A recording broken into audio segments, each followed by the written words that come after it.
Adult social care and childcare have attracted lots of investments from large private companies in recent years. While these companies make large profits, people are struggling to pay the very high fees of care or find that services are closing in their areas. But what about those who give care? Who are the workers behind these profit-making companies? In this film, 4 workers in care homes and nurseries that belong to large groups share their experiences of working in a company and a sector which prizes profit over quality of care.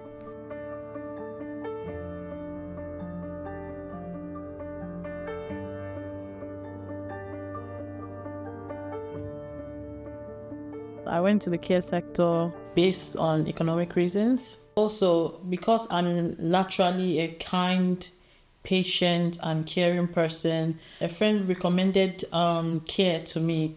I'm a deputy at a nursery. I was lucky enough to work in primary schools for 12, 13 years.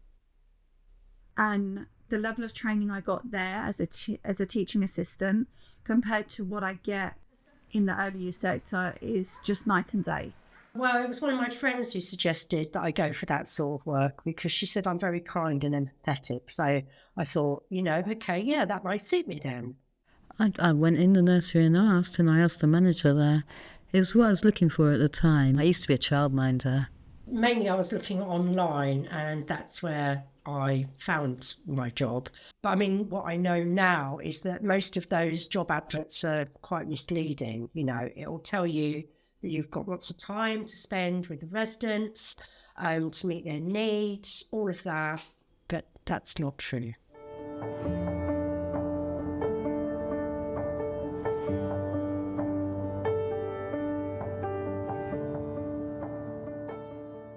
Nobody trained me. I just shadowed the room leader once. And I think that was because I was already a mother, so they assumed that I knew what to do. It's all online. It's very, very basic. You can do it without even taking in the information. And there's no encouragement. You'd have to be self-motivated if you wanted to actually learn anything properly. Yeah, I think we are still seen as glorified babysitters. There is very much a stigma of you just play with children all day, like there's not much you do. And it's like that stigma is stopping the early years sector being at the quality and the level it should be.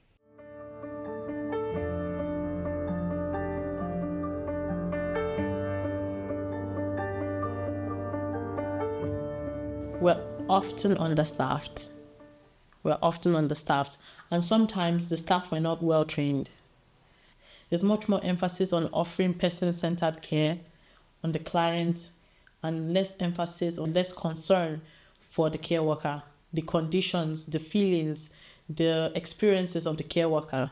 And the care workers are overworked. I feel like what most care workers undergo is burnout because of the long 12-hour shifts and all the moving and handling they have to do, as well as record keeping, and it's also a form of emotional labor because you always have to check in with the residents and ensure that they are happy, they are well. So, you may not be feeling like that positive that day, but you have to present yourself as positive or have a positive demeanor.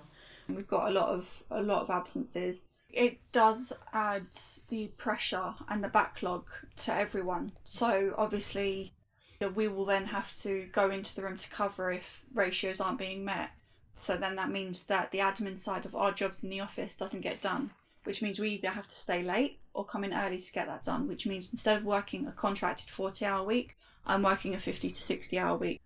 I had a 0 hours contract, so there will be days where they need you for certain hours and there'll be days where they wouldn't need me. It depends how many staff were on that day. But then sometimes they made me upset because the manager knew I had to go to uni and she was leaving all these crazy messages on my phone saying, I need you, we're short of staff today, can you come in, we really need you here. I don't know what's going on in childcare, they're always short of staff. And it makes it worse when sickness policies are in place that don't protect their staff.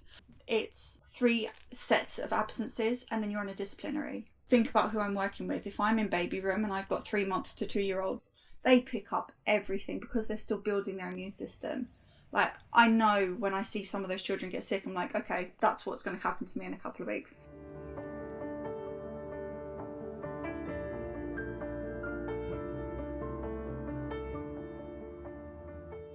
I hear a lot of these companies say, oh, mental health, well-being, and it's like, but you're not actually doing it. You're saying it, but there is nothing in place to support the mental health and well-being of the staff that you've got. And it's difficult to talk to anyone about it. I mean, in the staff room, there was a poster. It says you can phone someone, but that person is probably allied with the company. And so how can you trust that they're not going to feed back to the company what you're saying? So therefore, nobody I knew did that. You just keep it all bottled up. I mean, even I know that we all have bad days. None of us are perfect. But here it feels like we have more bad days than good days. And then you need a manager that will lift you up, like send you to the right sort of support or guidance. There's no guidance there. You could see that everybody was trying really hard, but nobody was happy.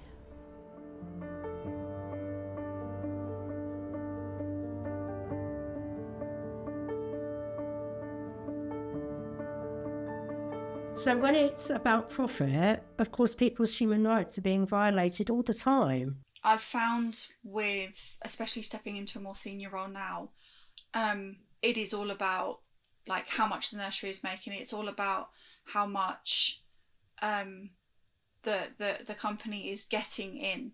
It certainly doesn't come back into the nursery. And I've talked with parents that I've stayed in contact with from previous nurseries and everything. And I remember talking to one of the mums, and she was like, so like how comes like we didn't get new toys and things for the children? Because I saw when we came in for an event that some of them, I was like, we don't have the budget. She went, but I pay $1,000 a month, like where?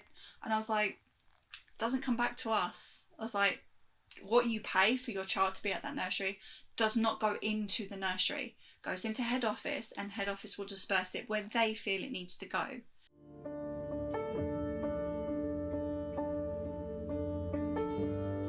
Many care homes and nurseries are now owned by very large for-profit groups. These groups are different from small providers because they can use complex corporate structures and risky financial practices in order to make profits very quickly. But how do they really make these profits? First, they do it by squeezing workers to the limit, by giving them very heavy workloads and very low wages. Second, they are squeezing the families of care recipients who pay the highest fees in Europe. And finally, they are squeezing local authorities who subsidize care recipients' families with public money. We can think of these care corporations as an enormous parasite which can only survive and grow by attaching itself and squeezing blood out of these 3 hosts: workers, families, and the state.